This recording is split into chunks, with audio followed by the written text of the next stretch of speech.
Negujete svoju presadu i onda kada je potrebno da je ubacite u svoju baštu, odnosno na stalno mesto, napravite kardinalne greške zbog kojih se presada ne prima i gubite sadnice. Zato u ovoj epizodi želim da obuhvatim 5 osnovnih uslova ili mogu da kažem 5 grešaka koje pravite kod presadnje sadnica i zbog toga morate stalno da ponavljate i zbog toga vam se sadnice ne primaju. Najvažniji moment je upravo ovaj sada.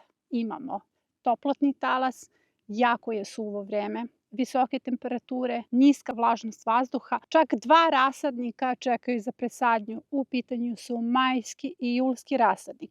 I hajde da vas sada sve pripremim na što je potrebno da obratite pažnju kako bi se vaša presada primila. Svi želimo punu baštu hrane tokom jeseni i zime. Zapravo oba rasadnika, majski i julski rasadnik, vode nas do zimske bašte. Ove visoke temperature i niska vlažnost nam zaista otežavaju kod presadnje zato što svi čekamo da se spuste temperature, da padne neka kiša da bismo obavili sadnju. Šta ako te kiše ne bude još dugo i šta ako još dugo imamo visoke temperature? Prosto ovi rasadnici više ne mogu da čekaju i vreme je da se kulture ubacuju u svoju baštu. Kompletan majski i julski rasadnik se postavljaju do 15.9. Zato je vreme da već sada krenemo sa presadnjom. Zašto je važno da pogledate ovu epizodu? Zato što je toplotni talas nad regionom jako dug, odnosno dugo traje i ne znamo kada će se završiti. Najavljuju nam neka kratka zahlađenja i ponovo otopljenje. Mi zapravo kasnimo sa svojim rasadnicima. Vrlo je važno da neke kulture već sada u avgustu ubacite u svoju baštu ukoliko želite da imate dobru berbu. Zato smo na vreme i postavili rasadnike. Recimo, ako želite da kiselite kupus, vaše sadnice čekaju, one se moraju sada ubaciti da bi kupus razvio svoje glavice i da biste imali proizvod koji želite da ukiselite.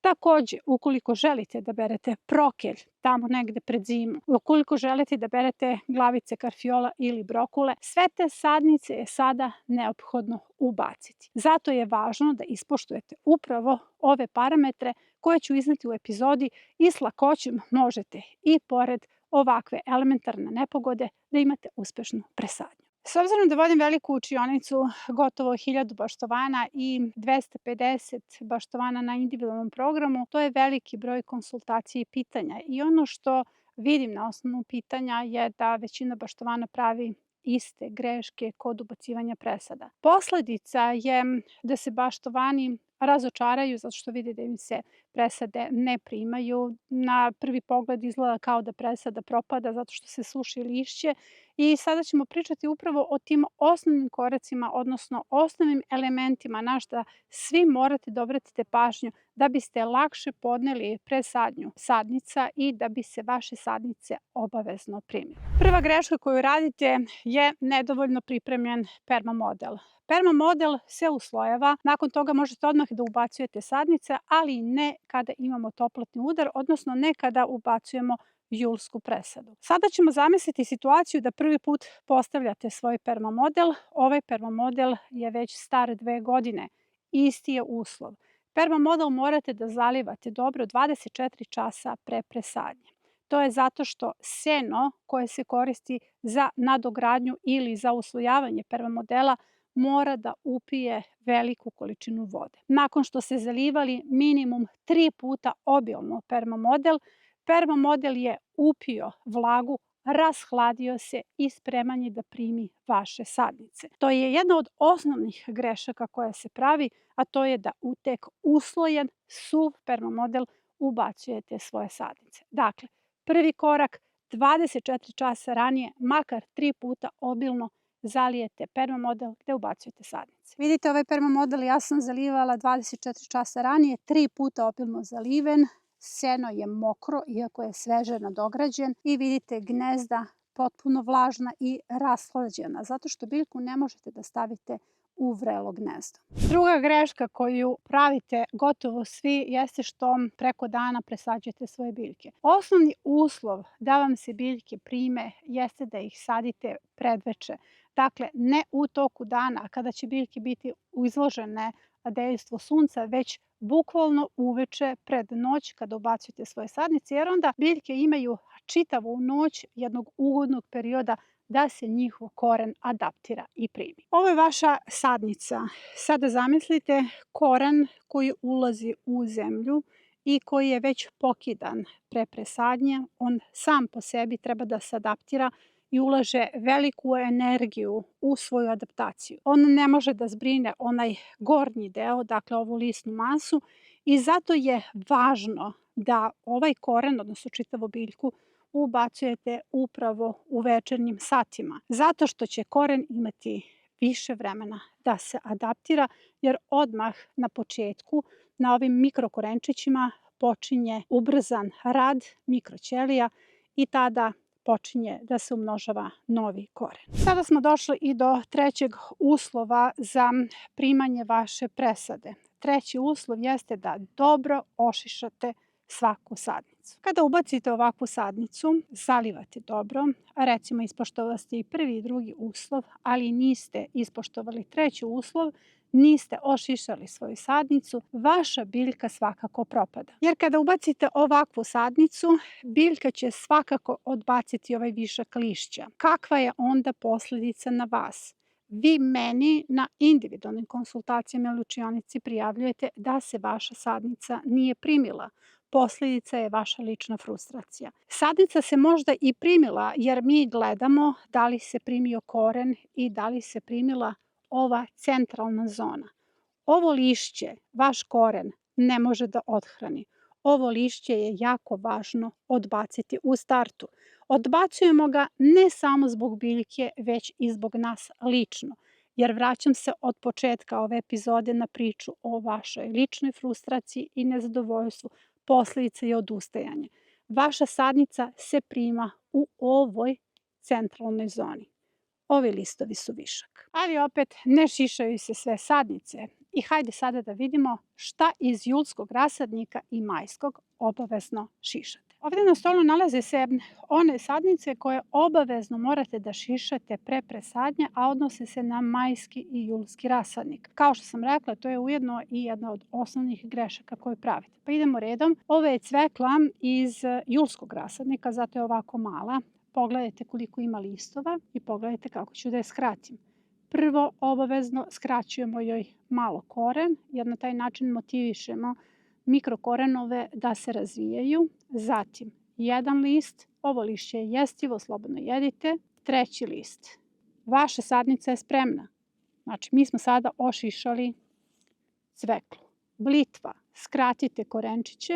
Jedan list, svo lišće je jestivo, drugi list, treći list, jer vidite kako list već sada propada, znači mislit ćete vi lično da je vaša sadnica propala. Ovo je vaša sadnica. Kada je u pitanju rotkva, bela, crna, dajkon, ni bitno, one su već napadnute od strane buhača i stenica kupusnih. Nemojte da vas to brine, jer ona se svakako šiša. Pogledajte, moju je napala stenica, ali meni to uopšte nije uzrujalo, jer zapravo, malo ću skratiti koren, ovo je moja sadnica. Dakle, ovo je sadnica koju sada ubacujete, to je julska presadnja. Kada je u pitanju salata, skratit ćete koren, ovo je kristalka i skinut ćete višak listova. Ovo je vaša sadnica. Jednako radimo sa kineskim kupusom. Svima skratimo koren. Sadnica je spremna. I ovo je postrna repa, vidite i nju su napale stenice. Buvači, to vas uopšte ne zanima. Ovo je moja sadnica. Ovo je praziluk iz majskog rasadnika. Vidite kako je lepa sadnica. Ovo je moja sadnica, to se odnosi i na male sadnice. Tako da na isti način, po istom principu ćete ošišati recimo kompletan radič, jednako kao i sadnice salate, i jedino kada na ovaj način pripremite vaše sadnice, kao što sam to ja uradila, one su spremne za ubacivanje bez nekog velikog problema za vas. Odnosno, na ovaj način neće izazvati frustracije. Mi smo uklonili lišće koje bi biljka svakako odbacila. Jedine sadnice koje se ne šišaju iz ova dva rasadnika jesu sve kupusarice osim kineskog kupusa. Četvrti uslov, vrlo važan i vaše najčešće pitanje je koliko često je potrebno zalivati ove sadnice. Ove sadnice kada ubacite kao julsku i avgustovsku presadnju morate da zalivate svaki dan narednih 5 dana. Zapravo vrlo je važno da vodite računa o njima, da ih negujete 5 dana, nakon čega ćete zaista znati da li se vaša sadnica primila ili ne. Obilno zalivanje čitavog permamodela. Dakle, kada sadite biljke u permamodele, vi nećete zalivati biljke u koren, već zalivate čitav permamodel, jer morate da znate da svo to seno, svi slojevi u permamodelu upijaju vodu i vodu na neki način skladište za vaše biljke. Momenat kada ubacite svoje sadnice u permamodel je momenat kada mi postavite pitanje kako dalje da hranite svoje biljke. Ovaj moment je upravo moment kada pravite i prvo tekuće biljno đubrivo za njih. Prvih 15 dana od presadnje vaša biljka će trebati dohranu, a prvih 15 dana je potrebno da je samo zalivate. 15 dana nakon presadnje svakoj sadnici je potrebno tekuće biljno đubrivo na bazi azota. Hajde da vidimo gde se nalaze resursi u vašoj bašti. Možete da napravite jednostavno tekuće biljno đubrivo na bazi azota od koprive. Samo nakupite kilogram sveže koprive, stavite u 10 litara vode i sada će to već za 3 do 5 dana na ovim temperaturama da fermentiše. Nakon toga je spremno za zalivanje vaših sadnica. A takođe svi zaperci i listovi paradajza su vam izvor azota, pa ukoliko radite dekapitaciju ili šišanje paradajza, sve to stavite u tekuće biljno đubrivo za vašu novu presadu. Kada je u pitanju priprema tekućeg biljnog đubriva na bazi azota za članove platforme, postoji čitaonica. U čitaonici imate tabele resursa.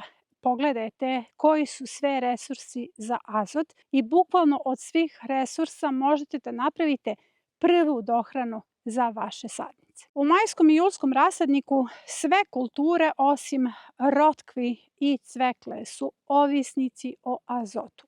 Prema tome, sada je vreme kad imate puno resursa da svima pripremite prvu dohranu nakon presadnje, ali da imate i kontinuiranu ishranu svih lisnatih biljaka tokom sezone, jer one zaista moraju u dobroj kondiciji i dobrom rastu da dočekaju niske temperature. Sezone suše su jako teške, zato što se nekada dešava da moramo više puta da ponovimo presadnju nekih sadnica.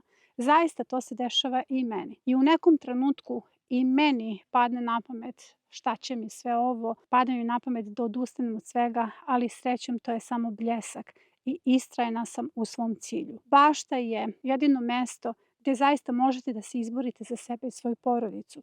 I bez obzira što u toku sezone zaista imate neke nevolje koje morate da premostite, jako je važno samo da obratite pažnju na nekoliko sitnica i da eliminišemo jednu po jednu frustraciju. Ja se nadam da ćete nakon ove epizode manje praviti greške i da ćemo imati više uspešnih presada.